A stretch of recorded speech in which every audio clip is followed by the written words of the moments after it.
Welcome back to Raunak classes. आपके अपने channel page पर आपका स्वागत है और सभी विद्यार्थियों को जय नाथ जी महाराज की उनकी कृपा आप सभी पर बनी रहे। आज अपन देखेंगे यूरोप में राष्ट्रवाद। यूरोप में राष्ट्रवाद के संबंध में हमने आगे वाले वीडियो में देख लिया है। अपने को अब तूता पॉइंट बात करनी है कि परीक्षा में कौन कौन से प्रश्न है जो संभावित है और एग्जाम में आ सकते हैं, अपने पेपर में आ सकते हैं, और ताकि हम इस पार्ट में से जितने भी अंक का ये पार्ट है उसमें से हमारे पूर्ण नंबर आ सके। तो चलिए इन प्रश्नों की ओर चलते हैं। सबसे पहला प्रश्न आपके सामने है, निरंकुशता से क्या तात्पर्य है। निरंकुशता से क्या तात्पर्य है? तो ऐसी सरकार या शासन व्यवस्था जिसकी सत्ता पर किसी भी प्रकार का कोई अंकुश नहीं लगा सके। इतिहास में ऐसी राजशाही सरकार को निरंकुश सरकार कहा गया है। यह हमेशा दमनकारी होती है और शोषणकारी भी होती है। कहने का मतलब होता है कि ऐसी सरकार या ऐसी शासन व्यवस्था जिस पर लगाम नहीं हो, किसी भी प्रकार का कोई अंकुश नहीं हो, ऐसी सरकार को निरंकुश सरकार कहा गया है। निरंकुश सरकार इतिहास में हमेशा कैसी हुई है? दमनकारी हुई है और शोषणकारी हुई है। यूरोप में राष्ट्रवाद का आरंभ कब होता है? यूरोप में राष्ट्रवाद का आरंभ 19वीं शताब्दी में होता है और एक देश था जिसका नाम था फ्रांस, वहां से राष्ट्रवाद की भावना का विकास होता है। आगे वाला प्रश्न है, अर्नेस्ट लेनन के अनुसार आदर्श राज्य कैसा होना चाहिए।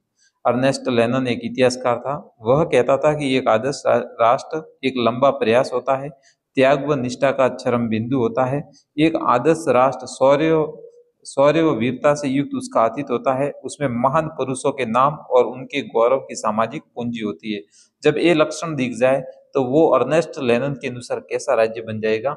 आदर्श राज्य बन जाएगा, जिसका एक लंबा प्रयास होता है, जिसमें त्याग और निष्ठा का चरम बिंदु होता है।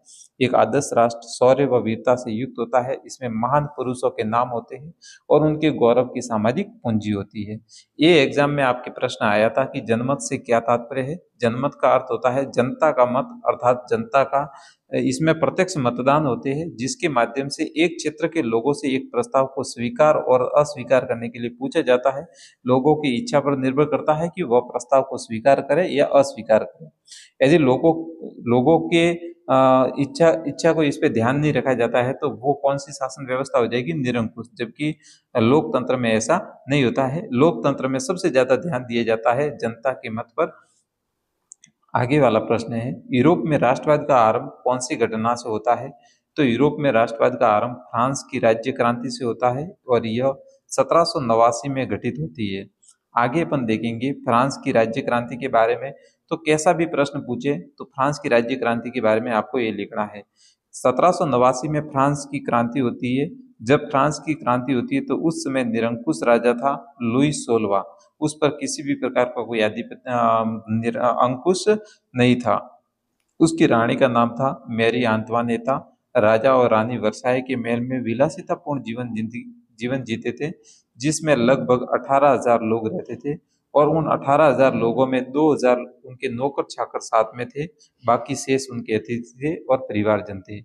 वो तो अपना जीवन विलासितापूर्ण जीवन व्यतीत करते थे, दूसरी तरफ उनकी जनता थी वो परेशान थी। तो परेशान जनता ने विद्रोह कर दिया और राजा रानी दोनों को गिलोटिन पर चढ़ाकर उनको मृत्युदंड दे दिया। इस प्रकार उन्होंने सत्ता राजतंत्र से निकल करके लोगों के पास में आ गई और यही थी फ्रांस की क्रांति। और फ्रांस में फिर किसकी स्थापना होती है? गणतंत्र की स्थापना होती है। आगे वाला प्रश्न है बेटा आपके लिए, एस्टेट जनरल क्या थी। एस्टेट जनरल एक सभा थी जिसमें फ्रांस के 3 वर्ग समाहित थे, पादरी वर्ग, कुलीन वर्ग और सर्वसाधारण वर्ग। एस्टेटस जनरल एक सभा थी जिसमें फ्रांस के 3 वर्ग थे, पादरी वर्ग, कुलीन वर्ग और सर्वसाधारण वर्ग। क्रांति के समय इसका नाम बदल करके नेशनल असेंबली कर दिया था, मतलब राष्ट्रीय सभा। क्रांति के बाद में इसका नाम बदल करके राष्ट्रीय सभा नाम कर दिया था।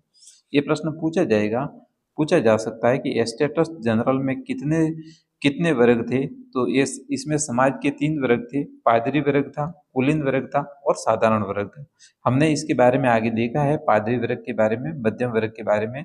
तो आप एक बार इसको प्रश्न को देख लीजिए और मेरे साथ में नोट्स बनाते जाइए, अपने मित्रों के साथ में भी शेयर कीजिए। आपने यदि सब्सक्राइब नहीं किया तो आप भी सब्सक्राइब कीजिए और अपने मित्रों को भी करवाइए।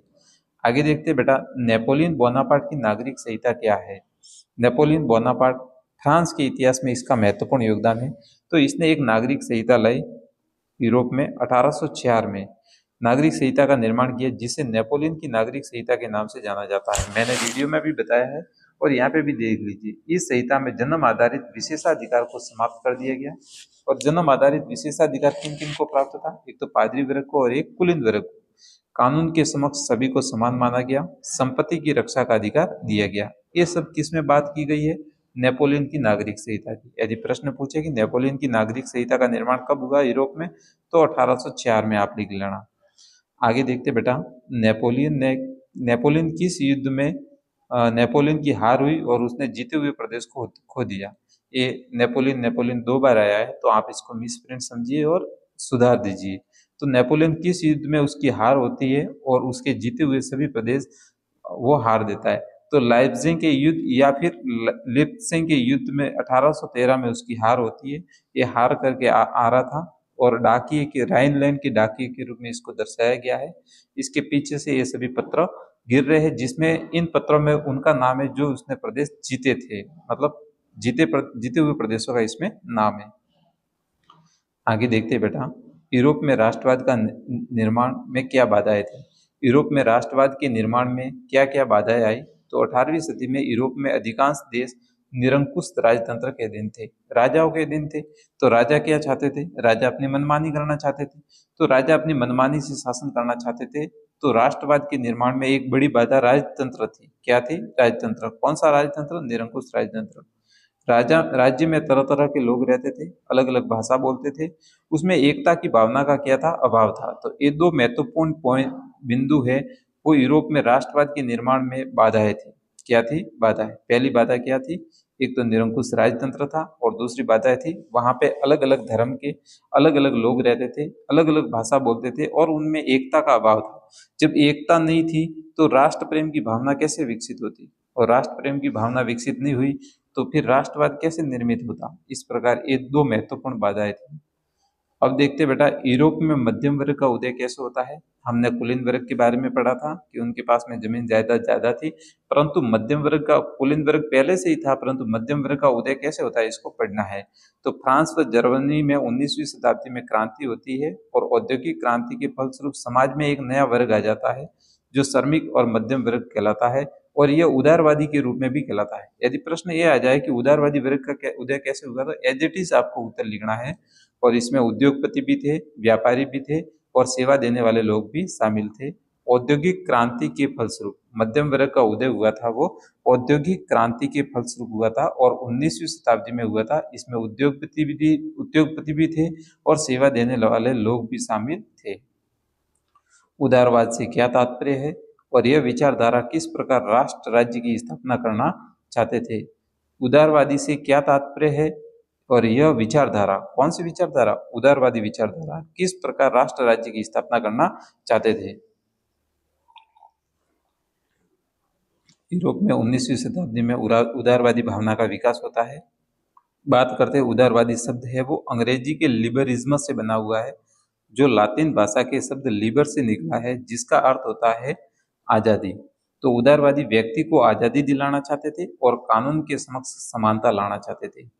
वापिस देखिए, उदारवादी शब्द 19वीं शताब्दी में ये भावना विकसित होने लगी, उदारवादी भावना, क्योंकि औद्योगिक क्रांति होती है और औद्योगिक क्रांति के फलस्वरूप मध्यम वर्ग अस्तित्व में आता है और मध्यम वर्ग को हम कौन सा वर्ग कहते हैं? उदारवादी वर्ग। तो उदारवादी की भावना का जो विकास हुआ है वो 19वीं शताब्दी में हुआ है। अंग्रेजी में उदारवादी शब्द को लिबरिज्म कहते हैं और लिबरिज्म लिबर से निकला हुआ है और जिसका अर्थ होता है आजादी। तो इस प्रकार उदारवादी क्या चाहते थे? व्यक्ति की आजादी चाहते थे और व्यक्ति को कानून के समक्ष समानता दिलाना चाहते थे। उदारवादी विचारधारा राजतंत्र और पादरियों के विशेषाधिकार को समाप्त करना चाहते थे। राजतंत्र में जो कुलीनों और पादरियों को जो विशेषाधिकार प्राप्त थे, विशेष अधिकार प्राप्त थे, उनको समान करना चाहते थे और उदारवादी मताधिकार के पक्ष में थे। वो चाहते थे कि सभी नागरिकों को मत का अधिकार मिले। उदारवादी बाजारों को राज्य के नियंत्रण से मुक्त करना चाहते थे। ये उदारवादी विचारधारा थी पूरी। उदारवादी विचारधारा का विकास होता है वो 19वीं शताब्दी में होता है। लिबरिज्म शब्द अंग्रेजी का शब्द है जो लातिनी भाषा के शब्द लेबर से निकला है, जिसका अर्थ है आजादी। इस प्रकार उदारवादी चाहते थे प्रत्येक व्यक्ति को आजादी मिले, वह कानून के समक्ष समानता मिले, वह राजतंत्र व पादरियों के विशेषाधिकार को समाप्त करना चाहते थे। उदारवादी मताधिकार के पक्ष में थे और बाजारों को राज्य के नियंत्रण से मुक्त करना चाहते थे। आगे वाला प्रश्न है बेटा, जाल्वेराइन संघ की स्थापना कब होती है? 1834 में होती है और प्रशा के नेतृत्व में जाल्वेराइन संघ का निर्माण होता है। इस पाठ का सबसे महत्वपूर्ण प्रश्न, वियना कांग्रेस या वियना संधि के बारे में बताओ। 1815 में ब्रिटेन, रूस, प्रसा और ऑस्ट्रेलिया, इन 4 देशों ने मिलकर के नेपोलियन को हरा दिया और उसको वियना संधि करने के लिए मजबूर कर दिया। ब्रिटेन, रूस, प्रसा और ऑस्ट्रेलिया, इन 4 देशों ने मिलकर नेपोलियन को हरा दिया और उसको वियना संधि करने के लिए मजबूर कर दिया। तब ऑस्ट्रेलिया, रूस, प्रसा और ब्रिटेन के प्रतिनिधि समझौता करने के लिए, किसके साथ में समझौता करने के लिए? नेपोलियन के साथ में समझौता करने के लिए वियना में मिले और वियना की मेजबानी मेटरनिक ने की। किसने की? मेटरनिक। मैंने वीडियो में आगे में भी बताया है कि यह ऑस्ट्रेलिया का चांसलर था और इसने इसकी मेजबानी की थी। वियना कांग्रेस का एकमात्र उद्देश्य नेपोलियन ने फ्रांस में जो भी बदलाव किए थे उसको समाप्त करना और बुर्बो वंश की सत्ता को वापस बहाल करना। इसके तहत फ्रांस की सीमा पर कई राज्य स्थापित कर दिए गए ताकि फ्रांस का भविष्य में विकास नहीं हो। बहुत महत्वपूर्ण प्रश्न है, वियना संधि क्या है? ये लगभग हर एग्जाम में पूछा जाता है, बोर्ड के एग्जाम में, तो आप इसको तैयार कर दीजिए ताकि 2-3 नंबर जो भी हो आपके कंफर्म हो जाए इस पार्ट में से। हालांकि इस पार्ट में से आपके जितने नंबर का ये पार्ट होगा उतने सभी नंबर कंफर्म हो गए हैं, तो भी आप एक बार तैयारी कीजिए। आगे वाला प्रश्न है बेटा, इसमें ऐसे राज्य स्थापित किए गए थे। उत्तर में नीदरलैंड और दक्षिण में पीडमांड में जेनोआ और वियना कांग्रेस में नेपोलियन द्वारा बनाए गए जर्मन संघ को बरकरार रखा था। ये सभी वियना सम्मेलन के ही अंग है। आगे वाला प्रश्न है, ज्यूसेप्पी मैत्सनी ने कौन से 2 क्रांतिकारी संगठन बनाए? एक तो यंग इटली और एक यंग यूरोप। यहाँ पे आप लिख लेना, यंग इटली है और दूसरा कौन सा है? Young Europe. मैत्सनी सामाजिक व्यवस्था का खतरनाक दुश्मन है, यह कथन किसका है? मैत्सनी है वो सामाजिक व्यवस्था का खतरनाक दुश्मन है, यह कथन मेटरनिक ने कहा था। यूनान में स्वतंत्रता संग्राम कब हुआ? तो आपको पता है, यूरोप के साथ साथ में यूनान में 1821 में आज़ादी के लिए संघर्ष आरंभ हो गया। यूरोप से प्रेरणा लेके यूनान ने भी 1821 में आज़ादी के लिए संघर्ष आरंभ कर दिया। 1832 में तक संघर्ष चलता रहा। फिर 1832 में कस्तुनतुनिया की संधि हो जाती है और यूनान को स्वतंत्रता दी जाती है। इस प्रकार यूनान का स्वतंत्रता संग्राम कस्तुनतुनिया की संधि से पूर्ण हो जाता है। रूमानी कल्पना से क्या तात्पर्य है? रूमानीवाद किस तरह लोगों को राष्ट्रीय भावना का विकास करता है? रूमानीवाद किस तरह लोगों में राष्ट्रीय भावना का क्या करता है? विकास। तो सबसे पहले तो देखते हैं रूमानी कल्पना से क्या तात्पर्य है। रूमानीवाद एक ऐसा सांस्कृतिक आंदोलन है जो खास तरह से राष्ट्रवाद की भावना का विकास करना चाहता है। रूमानीवाद एक ऐसा सांस्कृतिक आंदोलन है जो खास तरह से राष्ट्रवाद की भावना का क्या करना चाहता है? विकास। रूमानीवाद के अनुसार राष्ट्र की सच्ची आत्मा लोकगीतों में, जनकाव्यों में और लोक नृत्यों में प्रकट होती है। देश की संस्कृति राष्ट्रवाद के निर्माण में महत्वपूर्ण भूमिका निभाती है। ये सभी रूमानीवाद के लक्षण हैं।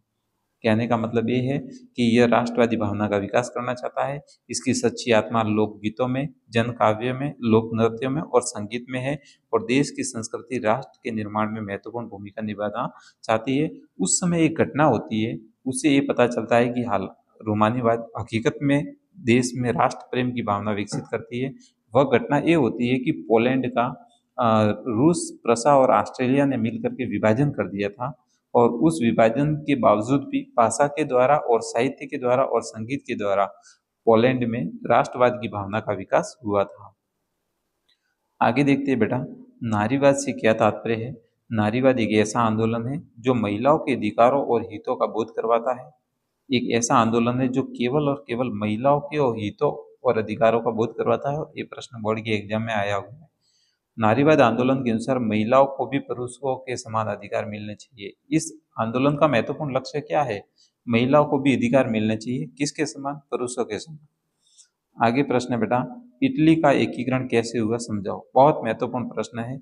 जर्मनी का एकीकरण आपके पाठ्य पुस्तक के पीछे प्रश्न है, इसलिए मैंने यहाँ पे इसको नहीं लिखा है, वो वहां से हो जाएगा। और इटली का एकीकरण यहाँ से करते हैं।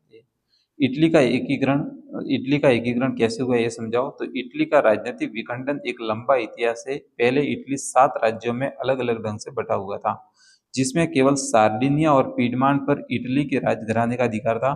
बाकी जगह इटली के राजघराने का अधिकार नहीं था।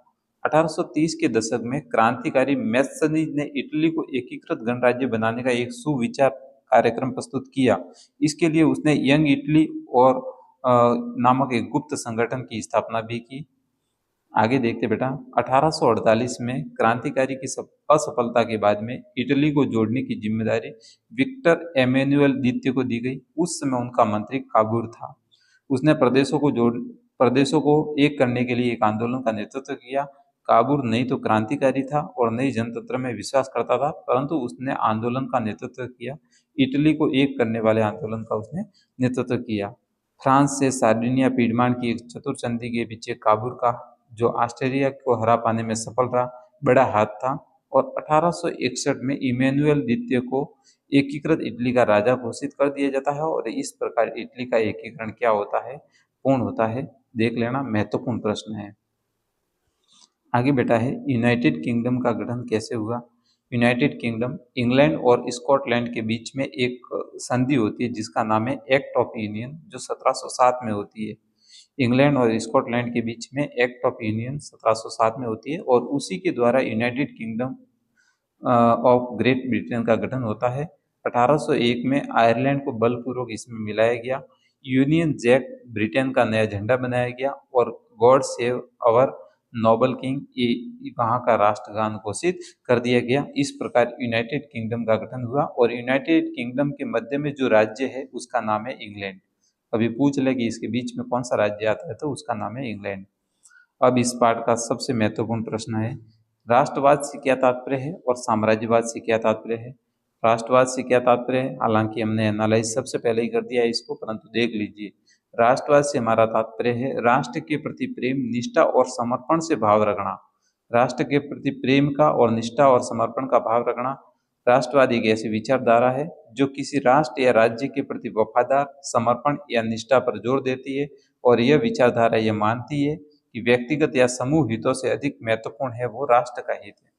राष्ट्रवाद एक ऐसी विचारधारा है जो राष्ट्र राज्य के प्रति वफादार, समर्पण और निष्ठा पर जोर देती है और राष्ट्रवाद ये भावना ये बताती है कि व्यक्ति के हितों से ज्यादा महत्वपूर्ण है वो राष्ट्र के हित महत्वपूर्ण है।